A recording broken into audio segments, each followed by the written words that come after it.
tragic and heartbreaking events that unfolded at San Bernardino School yesterday. The events occurred after the briefing, so I just want to make sure I acknowledge that our thoughts and prayers go out to all the families of the 3 victims. We hope for a speedy and full recovery of those who were wounded in the events that occurred.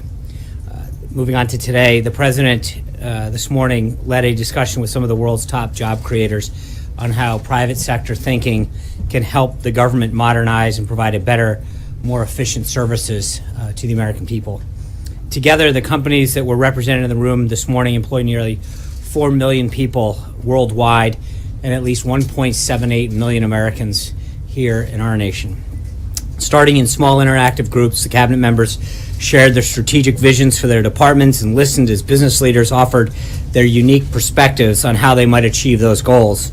The groups then came together and shared their discussions and outcomes with the President. The meeting was hosted by the Office of American Innovation and was another opportunity for the administration to engage with the private sector and harness its knowledge to develop innovative solutions to some of our country's biggest problems, like the crumbling infrastructure and broken system at the Veterans Administration. Also this morning, the President completed several procedural steps to ratify the protocol for Montenegro's accession to the North Atlantic Treaty Organization, following the Senate's overwhelming and bipartisan vote of advice and consent in support of this ratification. The United States looks forward to formally welcoming Montenegro as the 29th member of the NATO alliance. And later today, the President will have a series of meetings with his national and economic security team. Later, the Attorney General is also at the southwest border to announce specific new actions the Trump administration is taking to secure our borders and keep the country safe. The administration is committed to ending the practice of smuggling gangs and cartels across the border that flood our country with drugs and violence.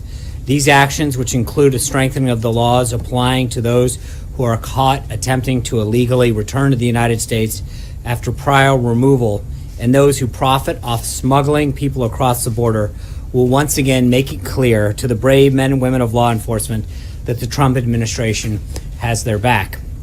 And Secretary Tillerson finished the G7 foreign ministers meeting today and is now in Moscow for meetings with his Russian counterpart. The visit is part of our effort to maintain direct lines of communication with senior Russian officials and to ensure that the United States' views on the situation in Syria, counterterrorism efforts, North Korea, and other matters are clearly conveyed. We're open to strategic cooperation with Russia when we can achieve a shared goal, such as defeating ISIS, but we'll stand up for our interests and values when we do not see eye to eye. Russia must fully honor the commitments it made on Syria, Ukraine, and the Intermediate Range Nuclear Forces Treaty and other topics of international concern. And Secretary Tillerson is going to make that clear during his visit. I also want to make it known that Secretary Mattis and General Votel, who's the COCOM commander of Central Command, will be giving a full briefing on the strike in Syria that occurred today at the Department of Defense at 3:30. Then at 4 o'clock, I'll be back up here for an off-camera briefing with Director Mulvaney of the Office of Management and Budget and OMB Senior Advisor Linda Springer for regarding the President's executive order on reorganizing the executive branch. So that gives us 3 briefings plus this today. Not to get you real excited, but we'll have another one tomorrow morning in advance of the NATO meeting with the Secretary General. This afternoon's briefing will be discussing the plan on reforming the federal government and reducing the size of the federal civilian workforce that OMB was directed to produce by executive order. So we'll be spending a lot of quality time together over the next 24 hours. And with that, I'd be glad to take a few questions. Ken. Sean, on Russia to start, does the administration believe that Russia had any advanced knowledge of this chemical attack in Syria? And does the administration believe that Russia may have been complicit in this attack? I believe there was a background briefing earlier today where that was discussed. At this time, there's no consensus in the intelligence community that that's the case. Is there any thought within the intelligence community? Are there some strands of the intelligence community? Again, at this point, the only thing I'm going to say is that there's no consensus within the intelligence community that there was involvement. Annie? Today, in the background briefing, Trump officials accused Russia of helping Syria cover up Assad's use of chemical weapons. In the past, Trump has praised Putin, calling him very smart and expressing his general admiration. Does he still think Putin is very smart? And does this change the relationship between the two leaders? Well, I think a couple things. Number one, I think the president's made it clear from the beginning that that he entered office thinking that if he can get a deal with Russia in our national interest, which I discussed during the opening remarks as part of Secretary Tillerson's conversation with Foreign Minister Lavrov, then we're going to do it. But if we can't get a deal and if we can't find an area of national interest, then we won't. And in this particular case, it's no question that Russia is isolated. They have aligned themselves with North Korea, Syria, Iran. That's not exactly a group of countries that you're looking to hang out with. With the exception of Russia, they are all failed states. There is clearly, and Russia is on an island when it comes to its support of Syria or its lack of, frankly, acknowledgement of what happened. The facts are on our side. The actions of Syria are reprehensible. And I think that Russia has been party to several international agreements that Syria is not holding up to. In fact, that Russia needs to hold themselves up to. So I think the president has been very clear with his stance on Russia. And in this particular case, we're going to be very forceful, and I think, as will Secretary Tillerson during his visit, to make sure that we let Russia know that they need to live up to the obligations that it has made. Caitlin. The administration has said sanctions against Syria are forthcoming. What will those look like, and when can we expect them? Great question. I think you know well enough at this point that we're not going to announce any of that kind of action until it's ready to go. I think the president's made it clear that additional action with respect to Syria in terms of its failure to stop engaging in actions that harm its people will result in action. And so I'm not going to get ahead of what he is planning to announce or when, but as he has made clear on a variety of circumstances, he's not one to telegraph his actions until he's ready to make those announcements. Secondly, has the administration identified an opposition party that could come to power in Syria if there is a regime change? I think first and foremost, and I stated this yesterday and we'll state it again, that our number one goal is to defeat ISIS. That is unequivocally the number one thing. I think secondly, the political conditions that exist in Syria right now are such that what we need Russia and others to do is to help create a political environment in which the Syrian people can choose a leader that is more suited to them. I think getting into who that should be, I think what we're trying to do right now is shape the environment to allow the Syrian people to determine their outcome. Blake. I'm going to change the topic into totally topics of that. Mark Meadows said earlier this morning that he thinks, quote, we're very close as it relates to health care, and that two options were given to the House Speaker. Does the White House believe that you're very close on health care, and have you signed off on those two options? Well, two things. One, I think we're getting closer and closer every day.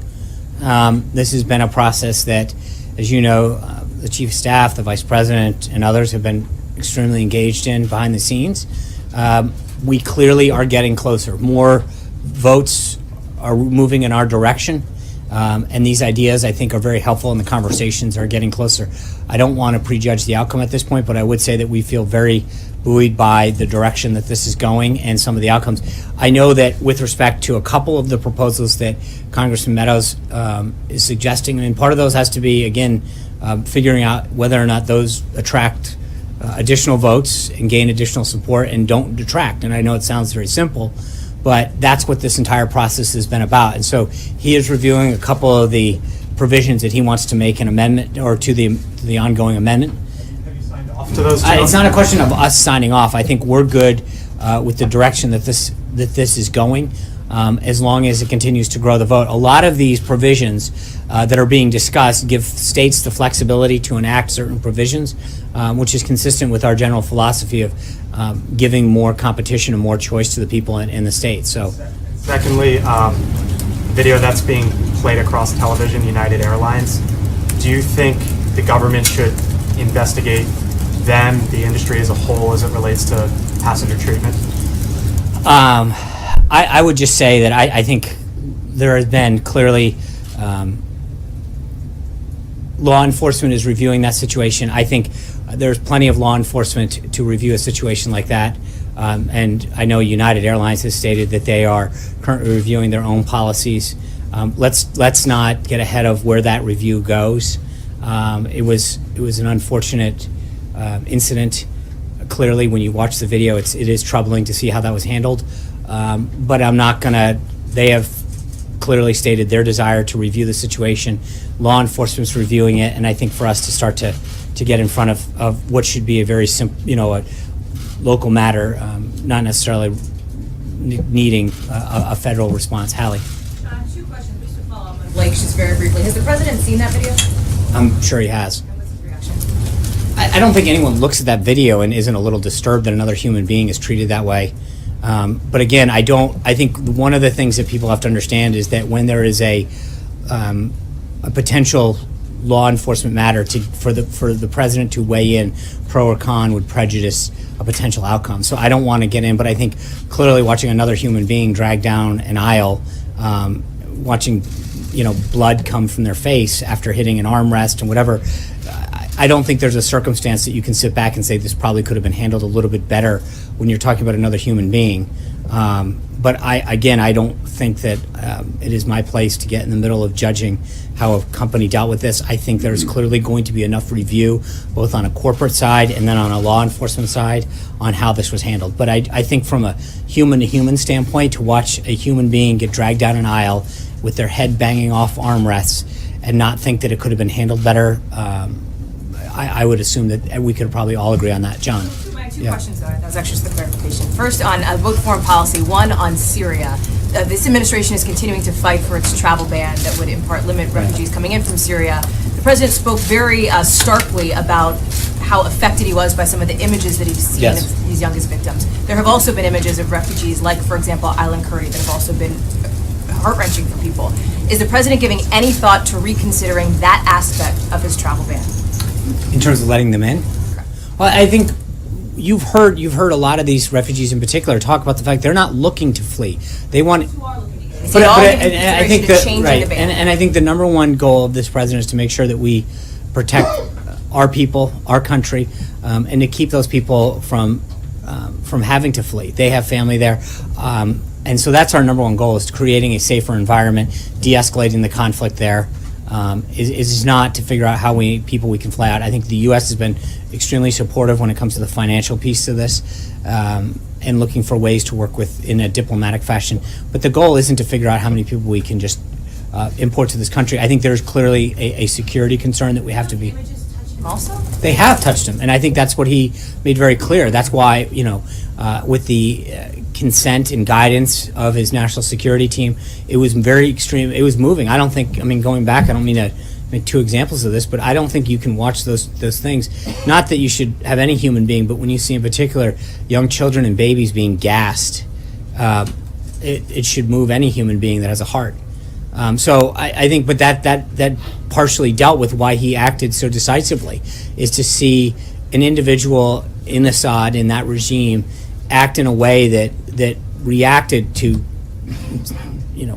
we can't condemn every act, but I think to literally see someone use gas, and it was pointed out, you think about that, it is in the same category as nuclear weapons for a reason. It is that lethal, it is that deadly, it is that horrific, that when you recognize that use of chemical weapons is put in the same category of weapons of mass destruction as so many other things because of what it does to an individual, and the nature of an attack like that even first responders, if you saw some of the tape, were getting grossly affected by this.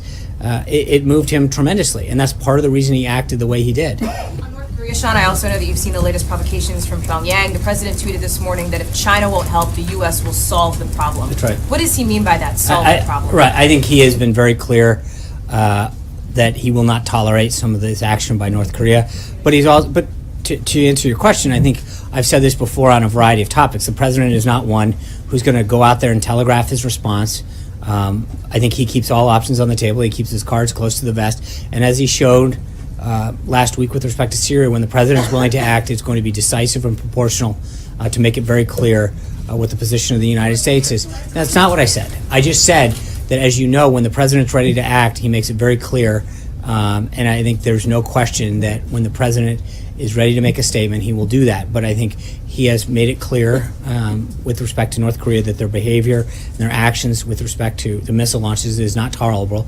The last thing we want to see is a nuclear North Korea that threatens the coast of the United States, or for that matter, any other country and any other set of human beings. So we need stability in that region, and I think he has put them clearly on notice. John. Thanks a lot, Sean. The alliance between Russia and Syria is a strong one. It goes back decades. President Putin has supplied personnel, he's supplied military equipment to the Assad government. What makes you think that at this point he's going to pull back in his support for President Assad and for the Syrian government right now? I think a couple things. You look, we didn't use chemical weapons in World War II. You had someone as despicable as Hitler who didn't even sink to using chemical weapons. So you have to, if you're Russia, ask yourself, is this a country that you and a regime that you want to align yourself with? You have previously signed on to international agreements rightfully acknowledging that the use of chemical weapons should be out of bounds by every country. To not stand up to not only Assad, but your own word should be troubling. Russia put their name on the line. So it's not a question of how long that alliance has lasted, but at what point do they recognize that they are now getting on the wrong side of history in a really bad way really quickly? And again, look at the countries that are standing with them. Iran, Syria, North Korea. This is not a team you want to be on. And I think that Russia has to recognize that while they may have had an alliance for them, that the lines that have been crossed are ones that no country should ever want to see another country cross. Yeah. Two seasonally related questions. First one, coming up on tax day. When does the White House plan on releasing President Trump's 2016 returns? And are there any concerns about possible conflicts of interest reflecting on the tax debate that could be cleared up with this release? Second, how many people are you expecting for the Easter egg roll, and will you be reprising your previous role in this fight? Those are two tough ones. So on the first one, I think we've asked and answered that several times, and the president's been under audit. I think when you look at, we filed our financial disclosure forms the other day in a way that allows everyone to understand, and for those listening at home, a tax return clearly lists how much money you made, how much tax you paid. When you look at a financial disclosure form, it lists every asset, every debt you owe, where you're getting your money from, where your income's derived from. It is a much more comprehensive understanding. I think the president, this question has been asked and answered over and over again. I think the American people are, frankly, the middle class in particular, and companies that are trying to grow here in the United States are much more concerned about tax reform and allowing our economy to grow and their bottom line to grow. With respect to the Easter egg roll, it's a huge topic. I appreciate that. I think we're going to have an excellent time. Oh, come on. You can't ask the question and not get the answer. But we have worked really well. I think we're going to have a very, very enjoyable day on Monday. The tickets have been sent out to all the schools in the area. There'll be a large military contingent that will be participating as well. And I think there's 5 waves over 2-hour periods in which children and their families will be able to come to the White House. We've done extensive community outreach to really bring a lot of the school children and from the area in, and it's going to be a great day. I don't have the number. I'd be glad. I think the East Wing could probably get you an answer, and I'll make sure I put out that number. I think they're working on the final numbers. They're starting ticket distribution, so I should be able to get you a number on that.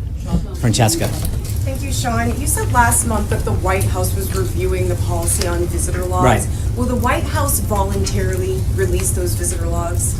I think we should have an answer on our policy very shortly on that. Okay, and then a question on Syria. Secretary Tillerson said this morning that it was the United States' hope that Bashar al-Assad will not be part of Syria's future, but it's up to the people of Syria to make that determination.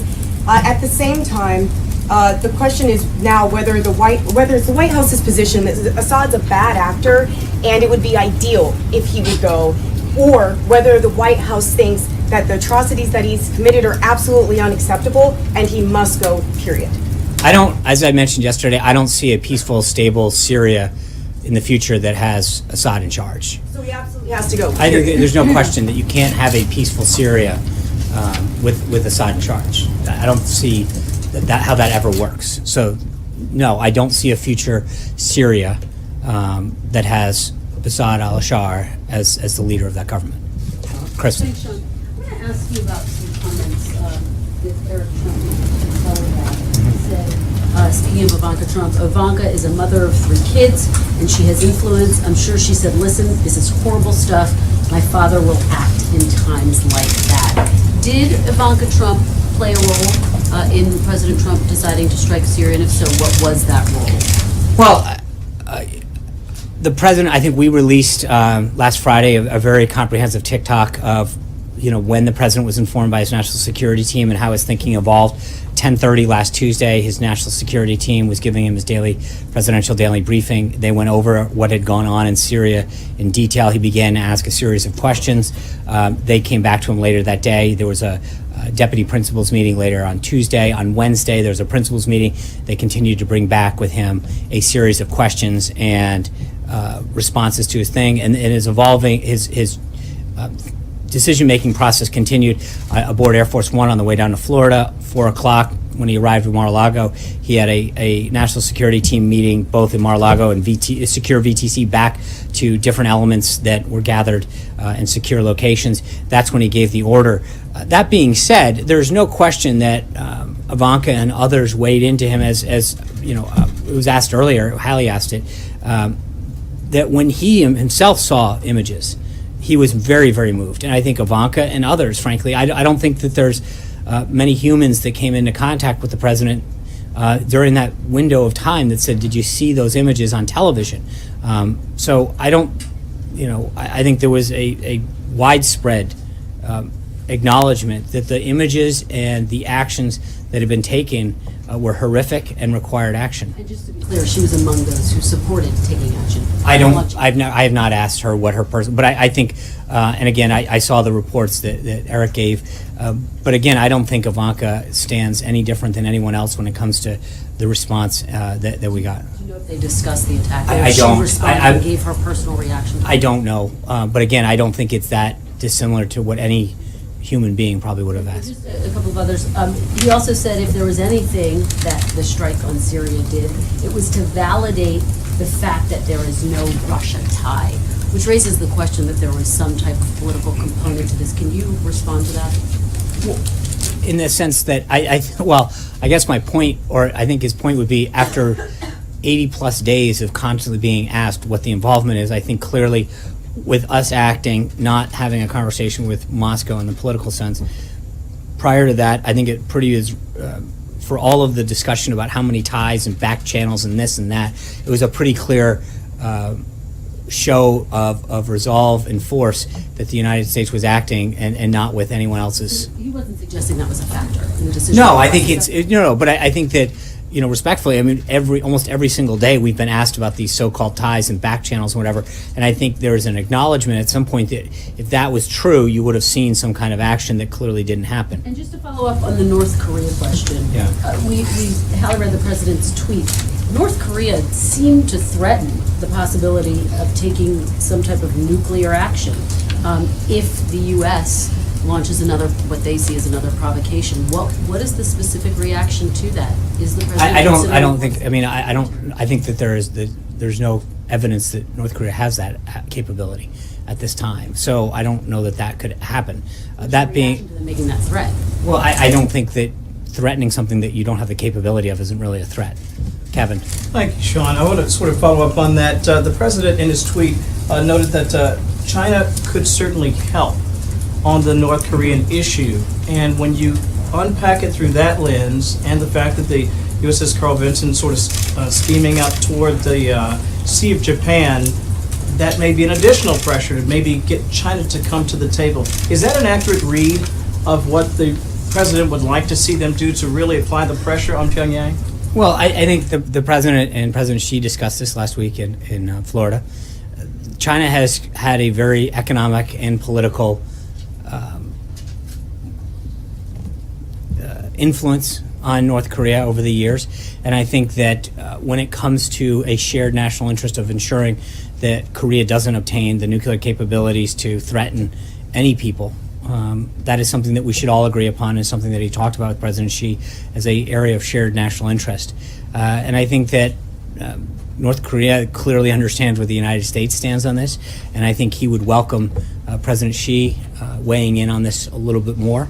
So I think that's obviously wants to make it very clear to them and the rest of the country and the rest of the world what our position is. Putting that strike carrier group in the Sea of Japan, in that region, is that also a messaging circumstance, or is that simply protective for our allies in Japan and Korea?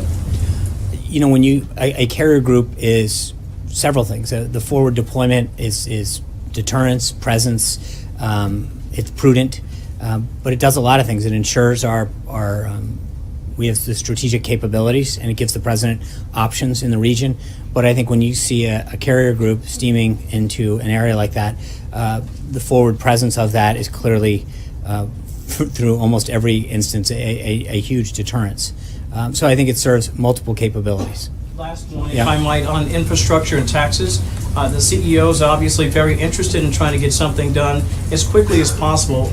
Shovel-ready opportunities for people to get to work, and obviously a lowering of the taxes to enhance business expansion and perhaps even lower for middle-class Americans. But I'm wondering if there isn't a healthcare component that needs to happen before you can move forward on that. So there's a few things. Obviously, getting health care, the repeal and replace done, would open the amount of money that we can use through the reconciliation process to have available to tax reform. That's why we made it very clear from the beginning that we thought health care should go first. It gives us a greater amount of resources to dedicate to tax reform. That being said, there's under every circumstance, you're talking months of getting tax reform done. That's one area that they discussed today. But one of the more important areas, and where I think you're seeing the president act continuously and decisively, is on the regulatory front. And that's one of the largest burdens that manufacturers, unions, entrepreneurs talk to the president about over and over again, is these stifling regulations of a variety of sort that prevent them. The coal industry, the manufacturing sector, the auto sector, over and over again are talking about the regulatory and the president's ability to take immediate action. I've mentioned it here before, but I mean, so far under the Congressional Review Act, this president signed 12 pieces of legislation. That compares to one that was signed in every administration prior to this year, total. And I think that shows the president's commitment to creating not just a better tax climate, which is going to take a few months, but an immediate regulatory impact that can help businesses break down the barriers, compete more, bring more jobs back to the United States. Cecilia. Thanks. I just want to give you the opportunity to clarify something you said that seems to be gaining some traction right now. Quote, Hitler didn't even sink to the level of using chemical weapons. What did you mean by that? I think when you come to sarin gas, he was not using the gas on his own people the same way that Assad is doing. I mean, there was clearly. I understand your point. Thank you. Thank you. I appreciate that. There was not in the. He brought him into the Holocaust Center. I understand that, but I'm saying in the way that Assad used them, where he went into towns, dropped them down to innocent into the middle of towns. It was brought. So the use of it. And I appreciate the clarification there. That was not the intent. Okay. Did the president speak with Secretary Tillerson before he went on this trip to Russia? And is this stern message that the secretary delivered today a direct message from the president to Vladimir Putin? I'm sure, yeah, I mean, they spoke. He was in Florida with him before he left, and they met Tillerson and the president after his meeting with President Xi concluded, and they've talked, I think, since then as well. So this message, these pretty stark, harsh words from the Secretary Tillerson this morning about Russia, can that be interpreted as a message from the president? Look, I'm not going to. I don't know the nature of their final conversations, and I know there's been some evolution of the intelligence that we have and the actions that have been taken since Friday. So I don't know where the conversations have laid off, but I think Secretary Tillerson clearly speaks on behalf of the United States in the president's position. John. Yeah. Thank you, Sean. Two foreign policy related questions. You're speaking about Secretary Tillerson's trip, and I'd like to do a follow-up on the question I asked 2 weeks ago. Is he scheduled to meet with Mr. Navalny or Mr. Khodorkovsky or any of the civil society representatives outside of government? I'll refer you back to State Department the same way I did 2 weeks ago. I think they are in charge of his schedule. So I think it's best to look at the State Department. And has the president or anyone in the administration been in touch with President Erdogan on all of the actions in Syria? I do believe that someone, either the Vice President or the Secretary of Defense spoke with him last week, but I'd have to check. I know there was a series of foreign leader and head of government calls to both Defense Minister and heads of state, but I'd have to check. I thought he was on that list, but off the top of my head, I cannot recall. Major. You said at the top that you hope that Secretary Tillerson would be able to clearly convey to the Russians the sentiments of the U.S. government. Is that enhanced by a meeting directly with the Secretary and President Putin? And if there is no meeting like that, would the President of the United States consider his Secretary of State snubbed by the Russian President? Well, obviously, he's going to meet with Foreign Minister Lavrov. That's his counterpart. I think that's the job of a Foreign Minister and a Secretary of State, to meet with each other. They're the counterparts. And I think that if he didn't meet with President Putin, that he can convey his sentiments and thoughts of the United States to the Foreign Minister. Would the history of Putin meeting with Kerry and previous Secretaries of State influence the President's judgment on that? We'll have to see. I'm not going to, I mean, we're not there yet. So I think to prejudge the outcome of the visit. For the President, in other words, for Tillerson to see Putin on this visit, even though there are No, very but I would specific say things that you want to convey to the no, but I Russian would say government. that there's a bit of irony that for all of these talks that have been perpetuated about back channels and direct links, that now it's, well, they won't meet with you, and does that undermine the relationship that I've heard time and time again? No, I understand that, but I think that it's interesting that we went from all of these direct links to Russia to now, are we disappointed that we can't even get a meeting with them? There's a bit of irony in your question. I don't know. I don't even understand your point. They- I'm they- asking you, at the time after the United States has called out Russia for a Right. disinformation campaign in Syria, for collusion with a government it regards as carrying out a war crime, meeting with the Russian president, is it or is it not a priority for this president to have his Secretary of State convey that directly to the He head is of the Russian conveying that government? message, and that's what he's The head of doing. the Russian government. But That's all I'm if asking. the head of the Russian government won't meet with him, then he's going to convey it to his counterpart. And I'm asking you if that. And I just said we're not there yet, but I think right now, Not consider that a snub. no, I think the answer is that he's meeting with his counterpart. That's the appropriate person for him to convey that with, and we'll have to wait and see how the meeting goes. Steve. The Russian president today said that all this talk in the White House about weapons of mass destruction reminds him of what he heard from the White House in 2003. This White House is expressing confidence that sarin gas was used. What do you say to skeptics in Moscow and maybe in other countries, perhaps here at home, who doubt that level of confidence? I think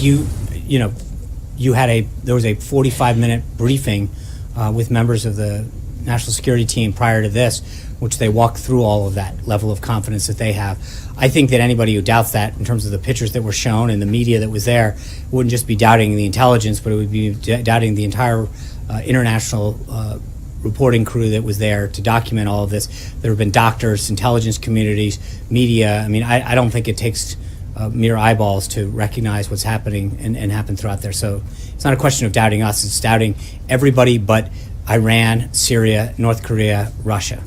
And one other historical villain who used chemical weapons against his own people was Saddam Hussein. It was the policy of the United States government there should be regime change in Iraq as a result of that and other things. Why shouldn't it be the same policy towards Bashar al-Assad? I think that you're trying to act as if, or the premise of the question suggests that we don't want a new leader. I think I've stated now 2 days in a row that we don't see any a peaceful or stable Syria in the future that has Assad as the head of it. Their number one priority right now for us as a government is to make sure that we stop the threat of ISIS and bring stability to that region. But make no question about it, there is no peaceful and stable Syria in the future that Assad is the head of. That's it, point blank.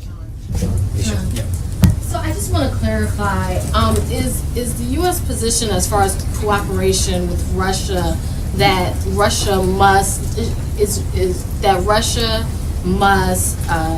admit or agree that Syria was behind the chemical attack, and then also that Russia must disown Assad? Like, can cooperation happen if Russia maintains its position that Syria was not behind that chemical attack? It's not just behind it. I think that Russia has joined an international agreement regarding the not just the use, the possession of. It was Susan Rice who went out and said that Syria no longer had access to chemical weapons. We know that's not true. I think that the United States, Russia, and others signed an international agreement that Syria was part of that said that they would not only use but possess chemical weapons. the first thing that we need to do is make sure that we enforce the existing agreement that Russia is a partner to. That's first and foremost. And I think we need to make sure that we do that because it is in the national interest of the United States to make sure that the proliferation of chemical weapons spreads no further. And that is something that we've got to be very careful. It's not just the deterrence of future use within those people, but also the proliferation of them throughout the world. But at this point, Russia's not even agreeing with the U.S. contention that the Syrian government carried out the attack. So I understand that, first and I think that mistake. Secretary Tillerson has just landed a few hours ago, and I think we'll have an opportunity to talk to them. But again, you've got to. This is not. I don't. You know, as I just mentioned to Steve a second ago, I mean, you realize that Russia isn't an island on this. They are not. This is not some big split as to how this actually happened. The only countries that aren't supporting the U.S.'s position are Syria, North Korea, Iran, and Russia. This is not exactly, you know, a happy time cocktail party of people that you want to be associated with. They are failed states with the exception of Russia. So these individual states, this is when Russia is saying that they don't agree with us, they are not siding with other nations of stature. They are agreeing with failed states, and a small number of those as it stands. I think they are staring in the defiance, or they are defiant in the worldview that doctors, intelligence agencies, reporters, civilians, international experts have all looked at and come to the same conclusion except for them. I don't think there's any other outcome than that. With that, guys, I'll see you back in a little bit. I know we're going to have one more out of our three. Thank you. Joining the Astana talks. Welcome back. That was the Sean Spicer press briefing from the White House Live. This is the post-show of the press briefing. I wanted to update you quickly on a breaking news story that I've just been doing a little research on, which just came out a few minutes ago. So apparently there was a small explosion or small explosions near a bus that was carrying this German soccer team called Borussia Dortmund. And they were on their way to a Champions League match. And the Champions League match it's a very, very important big tournament in Europe, a soccer tournament. They have it once a year. I mean, like the final of the Champions League tournament is like the Super Bowl. Like it's that big. It's like one of the biggest sports events in Europe. And this was a match in the tournament. And this explosion or small explosions occurred next to the bus of this German team that was going to play in this match. And I saw several reports saying there was one person hurt. It was one of the people on the team, and he was taken to the hospital. And this is all coming out right now. And I've also seen that they're not going to play the match at the scheduled time. And I don't know if they're going to reschedule the match for today, later, or something like that. But the point is this. Now we have no idea, this could be maybe there was a problem with the bus or a problem with the car nearby and it was an accident or something. If it turns out this is some sort of terrorist attack, though, it's very worrying because, we haven't seen like sports teams targeted in terms of terrorist attack. But that is when you think about it, it's a soft target that's very important and makes a big statement and is definitely going to be less protected than, say, a government official would be. So it's a worrying, if it is a terrorist attack, it's worrying that's a strategy that they might turn to. And now I will say, in the France attack a couple of years ago, the one where, there was that nightclub and like over 100 people were killed at a nightclub. That attack started with a couple of bombings outside a soccer match. It was not inside the soccer match, it was outside the soccer match. Maybe there was speculation on whether the people were going to actually try to get in and they couldn't get in. So targeting soccer is something that's been done before in Europe with terrorist attacks. But this is the scary thing of like picking the team. Because think of when these teams travel, I mean, they don't have like, armored vehicles around them at all times, and it's a very high-profile target, very high profile, and probably, if you know where they're going and when they're going, less security than other high-profile targets would be. So we'll keep an eye on this story, but it's the kind of thing where like I don't even know if we'll even get covered in America just because it's a soccer team and only one person were hurt. But I'm now seeing B&O News has reported this. They reported that 3 small explosions occurred near a bus carrying this team in Germany, and again, 1 hurt. And so I had read reports saying the 1 person hurt was a person on the team. So I'm guessing this is the kind of thing where if you were in Europe right now, this would be gigantic news. It'd be like, imagine, if a soccer team, if a football team here was heading toward a playoff game and some explosion occurred next to the bus and one of the players got hurt, that would be a gigantic story here. But I don't even know if it's really going to be covered much here. So anyways, wanted to update you on that. I'll keep an eye on it, let you know if we hear anything on it, but that's happening. Back to the press brief. Yeah. Yes. Oh, yes, I'm going to go ahead and go on the mic to say this, but I would just like to point out CNN's main headline right now and how absurd it is. It is, quote, SPICER, even Hitler didn't use chemical weapons. And the sub-third text says, later clarifies he didn't use them, quote, in the same way, bombing towns. So I feel like this is a comment, and thank you, Jake, for pointing it out. So a comment that people have been already tweeting a lot about and talking about on social media is, there was a point at which Sean Spicer, I'm just getting my notes up here. Sean Spicer was talking about, Syria and chemical weapons and Assad. And at one point he said, I wrote it down. I wrote notes down. Where is it here? Hold on as I go through my notes. Hitler didn't even sink to the level of using chemical weapons. So he was talking about what, I think the question was something like, what's so bad about chemical weapons? What makes them worse than other kinds of weapons, that weren't a military attack? And he was saying what makes them worse. And he said that even Hitler didn't use them as a way to try to say, this is how bad they are, that even Hitler didn't use them. But, Hitler is it's like a loaded word to use, a loaded name to use. And if you're going to as soon as you make a Hitler comment, you're going to get a lot of publicity about it. People on different sides will say different things about it. And I guess Jake was pointing out that CNN is really focusing on that comment now. But, and I guess later, he clarified his remark later because somebody pointed out to him that Hitler used gas in World War II, obviously, when he gassed, innocent people, including millions of Jewish people. And but what he said, Spicer said, is he was not using the gas on his own people the same way that Assad is doing. And also, I saw somebody tweet out something about how they believed Hitler didn't use gas in the war because he was gassed as a soldier in World War I or something. I don't know about the truth of that claim, but I heard somebody make it. Anyways, I don't know how much the media is going to be focusing on this in the coming hour or so, but maybe they'll jump all over it and try to criticize him about this.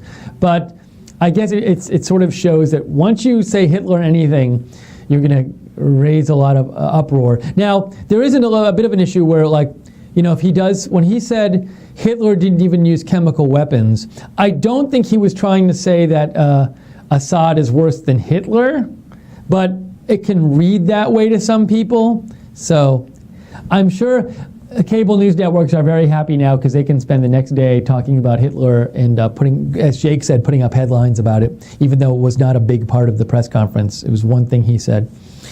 Maybe you guys have some thoughts on this. If you'd like to, feel free to write in or call in during the post show. Let us know what you thought about it, about any of the issues that were talked about, or anything else going on in the news today. You can call us at 202-470-0049. You can write to me on Twitter at Lookner, direct message me at LOOKNER, or you can email me at steve.lookner@rsbn.tv. Let me just see here. I wrote some other notes down about, let me just see if you sent some messages in. All right, so America First writes in, huge mistake for Spicer to compare Assad to Hitler. The media is going to have a field day with that.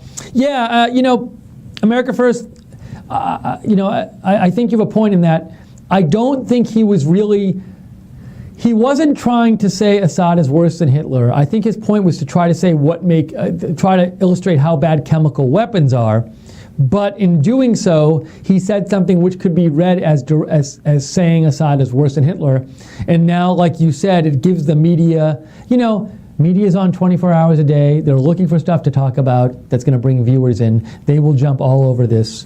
And as Jake already pointed out, CNN had it as their big headline. So, yeah, probably now that might be considered a mistake by Spicer in the sense of generally, I think when you're a government official or you're like just some kind of public figure, a good rule is to avoid comments involving the name Hitler because they can frequently get you in trouble and they end up being controversial, and it's like, they're hot button comments. So I'm sort of surprised he said that because you would think he would avoid using that name when he could. And it seems like he could have made I don't know, maybe it might have just been something he thought of all of a sudden and just said it and then realized after, oh, maybe I shouldn't have said that. Or maybe he thinks he should have said it. Anyways. Andrew Sova says, won't they discuss Rex Tillerson's visit? Oh, no, you said, earlier in the pre-show, you said you look tired. How are you with my sleeping schedule? My sleeping schedule is fine, Andrew. My sleeping schedule is fine. I have these little things throughout the day where once in a while I like yawn or something. I'll get tired for like 5 minutes at a time, and then later I'll be totally good. So, what can you do? Let's see. CJ Lane wrote in, Spicer said it well to major of irony to his reference that Secretary of Tillerson is not meeting Putin like Kerry did. CJ Lane, I think you're referring to something specifically, and if I knew it, I think I'm not totally understanding your tweet because I'm not getting exactly what you're referring to. So if you want to write it in, I'd love to hear you. I'll say a little more, clarify your tweet a bit, and I'd be happy to read it. But I can't tell exactly from what you wrote which part of the briefing you're referring to. Sorry, CJ. CJ says, I think this is in reference, CJ Lane, you say in reference to the Hitler thing, you say it was a loaded question. White House press pool constantly sets up press secretary in a nasty way. Sean always does a good job. Nasty press. So you feel like the press is being nasty constantly to Sean Spicer, and you think with the Hitler thing, the question he was asked, you say was loaded. Thank you for CJ for writing in. I feel like I didn't hear the exact question that was asked. I'm doing a bunch of stuff out there, and I don't hear all of the words said in the press briefing, and I was also kind of following this soccer breaking news explosion story, so I didn't hear the exact question on that. And just to remind you, when I said soccer breaking news, a big, well-known soccer team in Germany had an explosion go off, small explosion or explosions go off next to their bus today on their way to a big game. It's in the Champions League tournament, which is a big tournament. And I saw reports that one player on the team was hurt and had to go to the hospital. That's not confirmed yet. We'll let you know when we get more in. But seems like an important story. Let's see. Again, hold on. This is another comment I want to get to. America First says, I like Spicer, but I think it's time for him to be replaced. He's caused a lot of unnecessary controversy. So you, America First, think he should be replaced, even though you like him.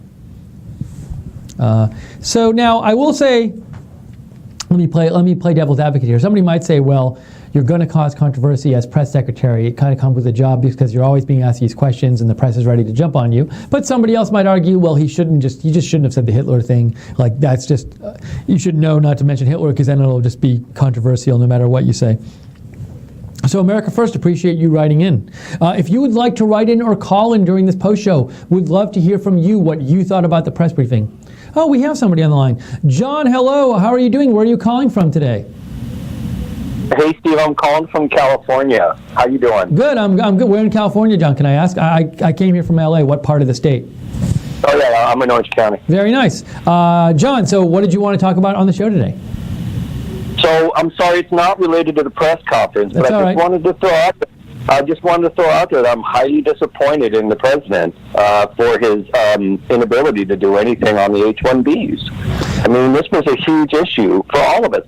Look at it like 85,000 H-1Bs that he allowed in last week as of Monday. Those 85,000, that's the equivalent of 160 carrier air conditioning factories all leaving the country. Then you include the wives of the H-1Bs, figure that's another 40,000. And that's a lot of jobs he just lost, and he did nothing. And this issue, it's been a while since I was reading about H-1B stuff, but if I can remember right, I know there's an issue with potentially these visas being used to replace American workers. And something else... I'm Steve, sorry. that's exactly what's happening. Steve, I manage a system for, I don't know if I should say, but I manage a big IT system for... You don't have to say if you don't want to, so... Well, it's Medicare. Okay. And I watched them, they marched out 3 Marine veterans. Marched them out the door and replaced them with 3 H-1Bs. And these were, I'm sorry, but these were project managers and managers, and there's nothing special technically that's coming from India that these guys couldn't have done. In fact, again, these were Iraq War veterans, marched out. Unbelievable. And it's all to replace us with a $65,000 body. And this is a U.S. government system. And I need to read, John, again. Maybe you know more about this. And I remember reading a few weeks ago a couple articles about this. How, let me see if I'm getting this right. I believe with the H-1B system, what's happened is there are a couple companies, I believe in India, which is like these are given by a lottery, these visas. But these companies, like there's just a couple companies that apply like way more. They flood the system with applications. So like an inordinate number of these visas go to these staffing companies that are just bringing in people here to replace Americans, and that, in theory, is not the way the system is supposed to be used. I got to read up on this stuff again to get more of the exact details right, but that's my understanding of what these articles said. Are you familiar with any of this stuff? It's okay if you're not. Oh, Steve, I'm too familiar with the H-1B. Okay. I'm too familiar with it. So you have it pretty much right. It's like 3 or 4 Indian companies, Infosys, Tata, and HCL and some others. But they're not doing anything illegal. Right. They're not gay. They're just playing by the rules and killing us. Right. And so when Jeff Sessions, the Attorney General, says, "Hey, we'll set up this phone so you can call with abuse," the whole thing is abusive. They're not doing any. They didn't do anything to stop it. I'm really upset about this, Steve. Really upset. And a point you're making, John, you're saying like all this the carrier thing got a lot of press, and that's only 1,500 jobs, and just you're saying look at all the jobs that are potentially being taken away by the H-1B problem, and exactly you think that has to be addressed. So now I will say, what I don't know, John, is if this is like something that needs legislation to fix or needs like executive action to fix. Now, if President Trump were here, he might say something like, well, there's so much going on right now, we haven't been able to do this. But it sounds like to me like you are upset about this and you really want President Trump to take action on this soon.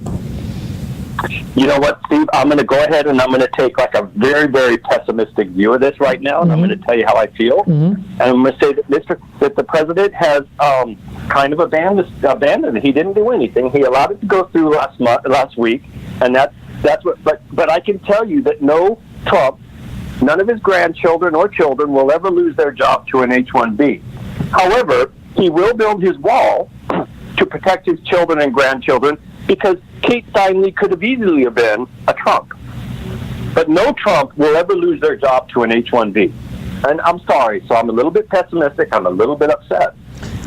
And I appreciate you calling in and sharing that, John. And the one thing I'll say is, it is still early, so we don't know exactly what he's going to be doing. No.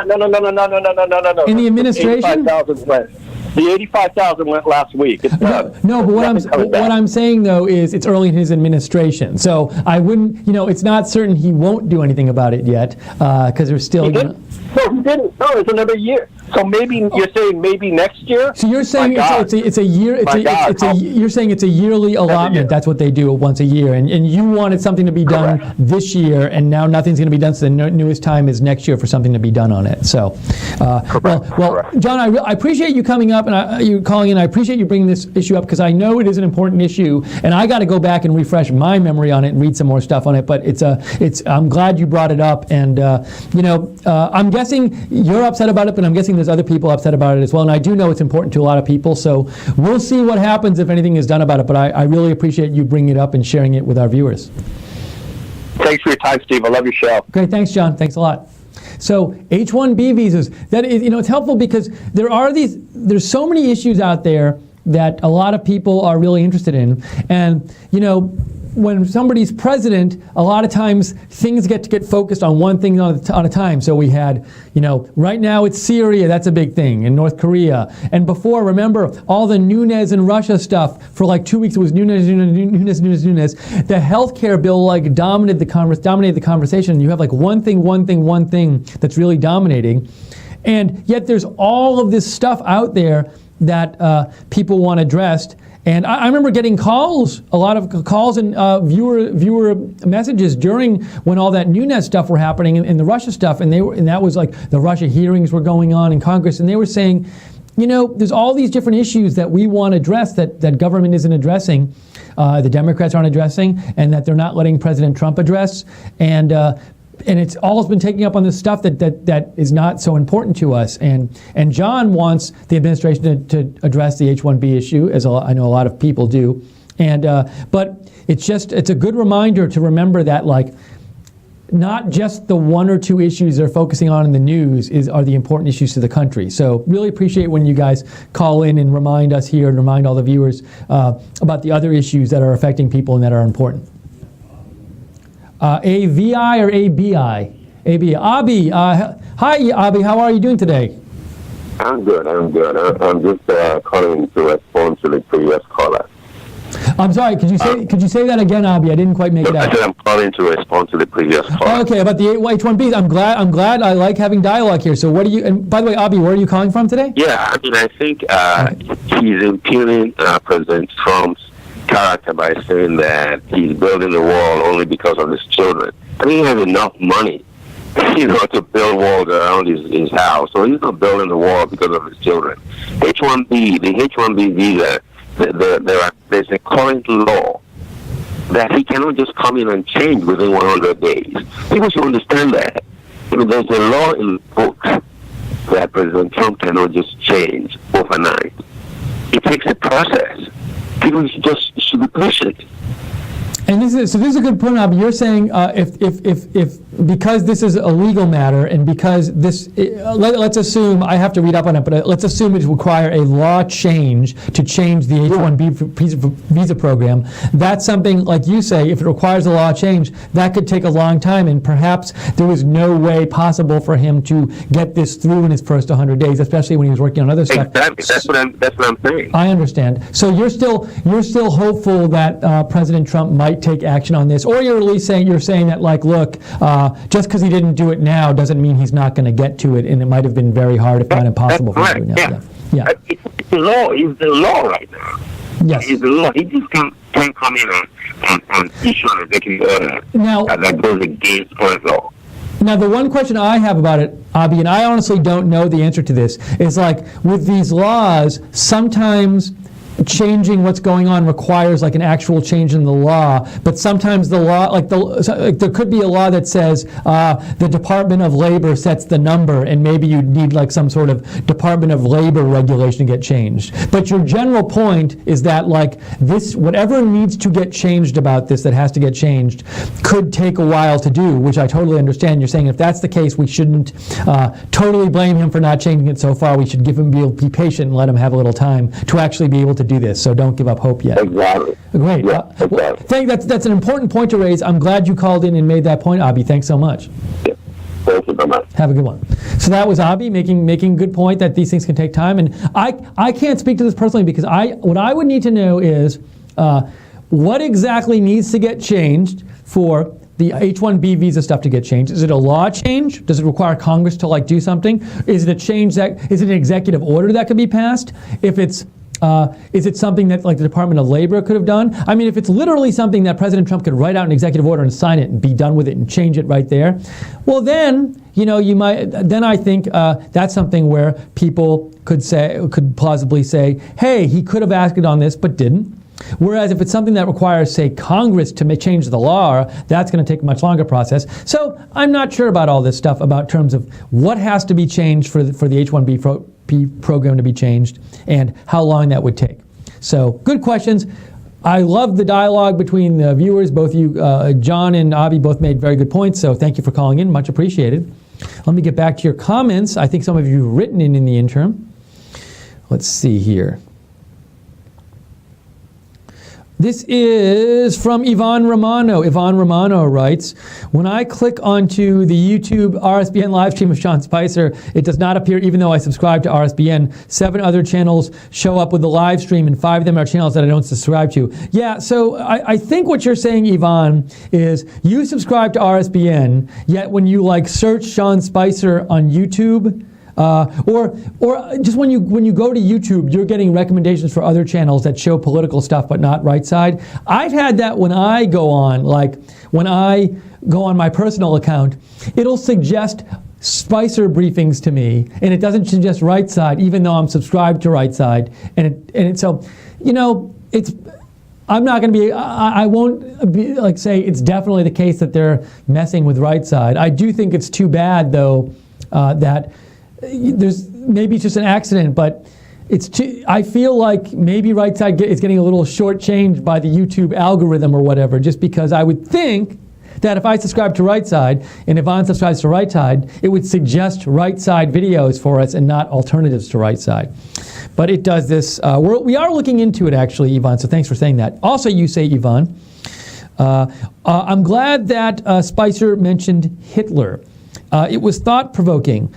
Spicer said that gassing is akin to nukes. Then he said Hitler didn't use the gas and later clarified, but the truth is that Germany did show some restraint. On the other hand, Truman, who presided over America, used the nuclear bombs. We're expected to believe that the people of America were happy about that in 1945, but I wonder if that's true. Remember that people like Ezra Pound were attacked by the Truman regime for suggesting that he went too far.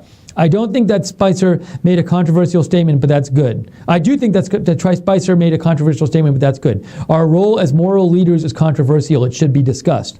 Also, Spicer said that images shown on TV moved Trump to act. That seems odd because we all know that TV news propagates false images. I hope that the president had a better reason to turn against Assad. Thank you, Yvonne, for writing in. A couple of points here. First of all, on the whole point about Spicer making the Hitler comment. So you do make, it's one point you make is you say that you like that he brought it up, the Hitler point, because you say it's arguable that it is, you believe that, while the Germans did some terrible things in World War II, they did restrain themselves in some ways. And you say, we did use the atomic bomb in World War II. We used a couple of them. And so it sounds like your general point is it's healthy to have this kind of discussion. And I don't disagree with you. I do think it's healthy to have this kind of discussion. I guess the one problem with that Hitler comment, I think that might be the case, is one of our viewers said something like this, is the way it was stated could be interpreted as saying Assad is worse than Hitler. And I don't think that's what Sean Spicer meant. But the problem is if you put a statement out there that can be interpreted that way, then the media kind of runs with that, and all they talk about is that part of the statement and not the other parts. So that's a risk with making that kind of statement. But I do think it's healthy to talk about those kind of things. Also, I hadn't heard anybody say this before, and I think it's healthy to remember that we did use the atomic bombs in World War II. And, I wouldn't defend... I don't think it's good to use chemical weapons. I don't think it's used to any kind of chemical weapons. But it's it's a good thing to keep in mind when you're trying to judge other countries' use of things generally. I'm not talking about Assad specifically. I'm talking about countries in general. But just look at our own past and said we're the only country. The United States is the only country that's used nuclear weapons, and we used 2. We didn't just use 1. Now there's reasons we did it, but. It's just, my point is, when you're trying to judge other people's actions, you should put yourselves in their shoes and try to understand their motivations why. And maybe you'll ultimately decide you don't approve of their actions. But I think that's just a good historical context when trying to think about how we judge other countries for their use of weapons.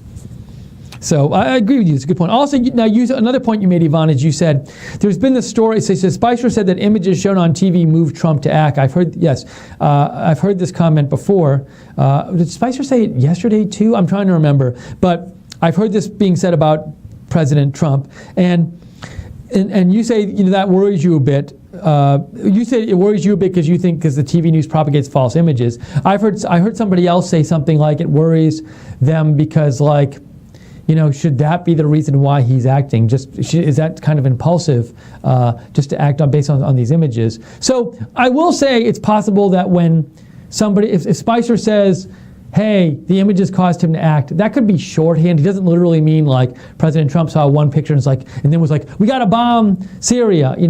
By images, that could have been like an important part, but not. I'm sure he had intelligence that he read about and things he was told about what happened there.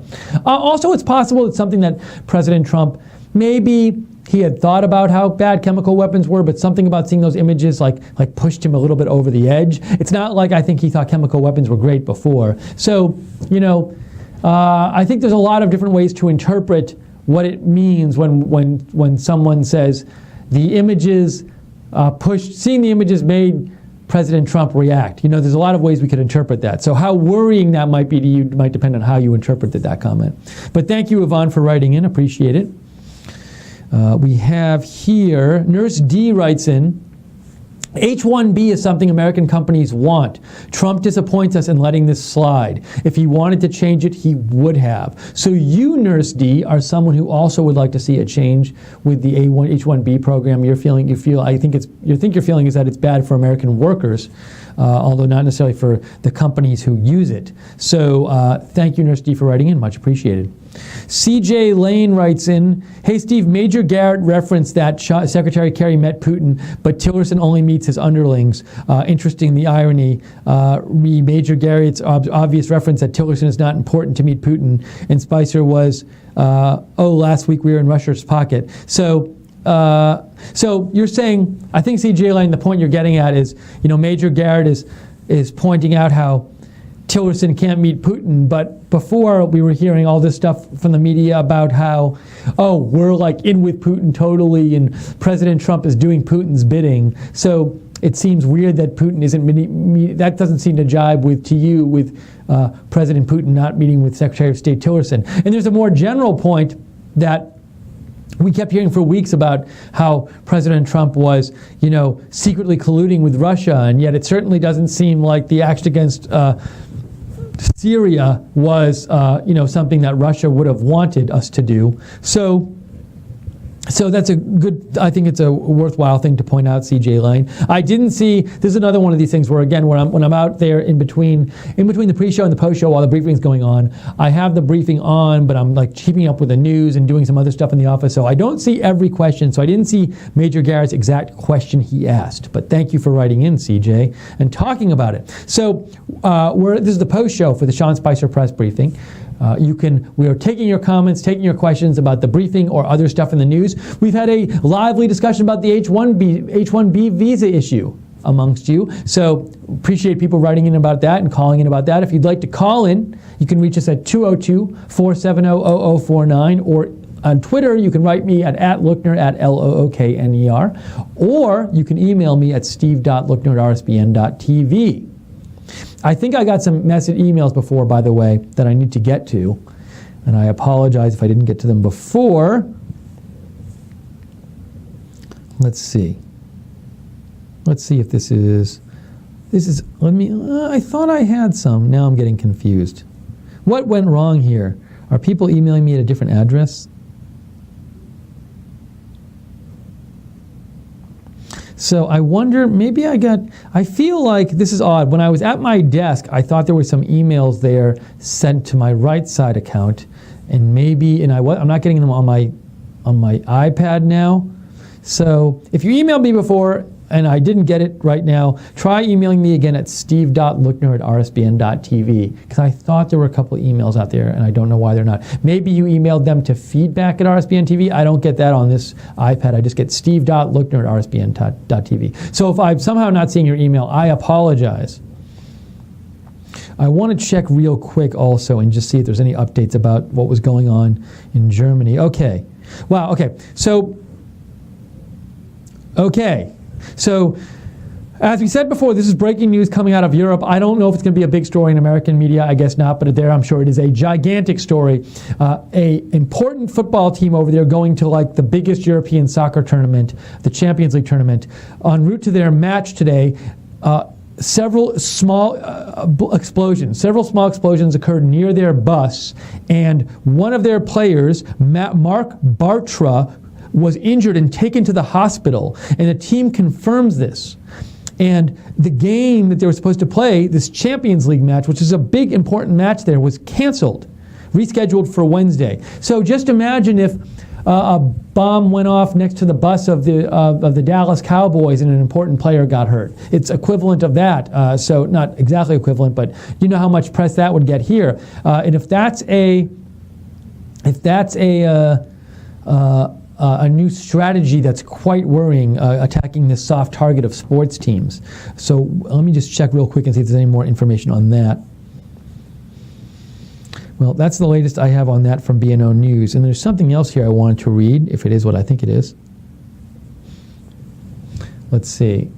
So this is, Hallie Jackson tweeted this out. She said this is a second clarification from Sean Spicer on the Assad-Hitler comparison. Now, this might have been either after the press briefing or at the end of it. I was running in here at the end, so I didn't catch the end. But this Hallie Jackson said that Sean Spicer said, "In no way was I trying to lessen the horrendous nature of the Holocaust. However, I was trying to draw a contrast of the tactic of using airplanes to drop chemical weapons on innocent people." So that was a quote from Sean Spicer. I haven't been outside in the office because I'm in here, but I'm guessing the press is going nutty on the Hitler comment, and they will do so all afternoon because it gives them something to talk about on their 24-hour coverage that they think viewers will tune into. Okay, so we're going to be on the air for about 5 more minutes here. Let me just check here. If you want to write in and give any comments, give any last comments, email me at steve.lookner@rsbn.tv or direct message me on Twitter or at Lookner, at LOOKNER. Or you can call in, make one last call, 202-470-0049. Thank you for all the calls and comments so far. Big special thanks to all the interesting calls and comments we get on the H-1B program. I will read up on that later today. You guys are always good at letting me know what I need to read up on. Andrew Sova wrote in, ISIS is Hitler reincarnated. That is your view, Andrew. Thank you for writing in. And I also want to say thank you to the moderators for moderating the chat. Thank you to Jake for producing today. We're going to try, I think, to have the Defense Secretary supposed to be giving a briefing today at 3:30 Eastern. So, Jake, are we going to try to run that? Is that the plan? Let's see. I think we're going to try to run that. Yes, so we will tweet out about that exactly, but we're going to try to run with that. So more programming for you today. Also tonight you can watch America First with Nick Fuentes at 8 p.m. America First with Nick Fuentes, and at 9 p.m. on right side is the Wayne Dupree Show. You can watch that. What else am I trying to remember here? So thank you to the moderators for moderating, as usual. Apologies, by the way, if during the briefing you're having some issues watching it. There seemed to be some YouTube issues on, because on my computer in the office, I couldn't get the right side feed of Spicer, but I also, even the White House feed of Spicer on YouTube wasn't coming through, but yet on another computer it was working, so there might have been some YouTube issues. It wasn't, I don't believe it was on our end. I think it was on some other end, maybe the YouTube end, but it wasn't on our end. We were getting the signal out fine, but some people weren't getting it on their computer, including me. And also, if you would like to donate and help us out, we'd very much appreciate it, because your donations help us stay on the air. And they don't just help us stay and allow us to stay on the air. Without your donations, we couldn't bring you coverage. Even small donations. You might think, oh, this donation is too small, it's not going to help you. No, it does help us. So if you enjoy our programming and you want to help out, you can either, to donate, click on the $sign at the bottom of the YouTube chat next to the programming. Click on the $sign. You can donate that way. Or go to rsbn.tv/donate. That's rsbn.tv/donate. And if you'd like to maybe make a recurring donation, like once a month, and get something for it, you can check out our Patreon site, www.patreon.com/rsbn. It's a new site where we offer things in return for donations. So thank you for everybody who's donated so far on Patreon and elsewhere. Very much appreciated. And okay, we're going to have maybe 2 minutes left here. I want to just see if there's anything else. Yeah, BBC News is reporting this story about the German soccer team's bus, an explosion next to it, and one player injured. So I'll be interested in seeing how much the American mainstream media covers this story. And yes, we will be back. The plan is to be back in about an hour and a half We won't be I won't be here. Like I'll be in the news. I'll be in the office, but we won't do a pre-show for this. But we will bring you the Defense Department briefing that's coming up. Secretary of Defense briefing. I think it's on Syria. I think. Don't hold me a 100% to that. But I saw a report. It's going to be on Syria. But a Defense Secretary briefing coming up at 3:30. Look forward to bringing that to you. But for now, thanks for joining us for our coverage of Sean Spicer's press briefing. We'll cover it tomorrow. If he does a press briefing tomorrow, we'll cover it every day he does a press briefing. For now, thanks for joining us. Hope you have a great day and join us in a little bit for the Defense Secretary's briefing. We'll see you later.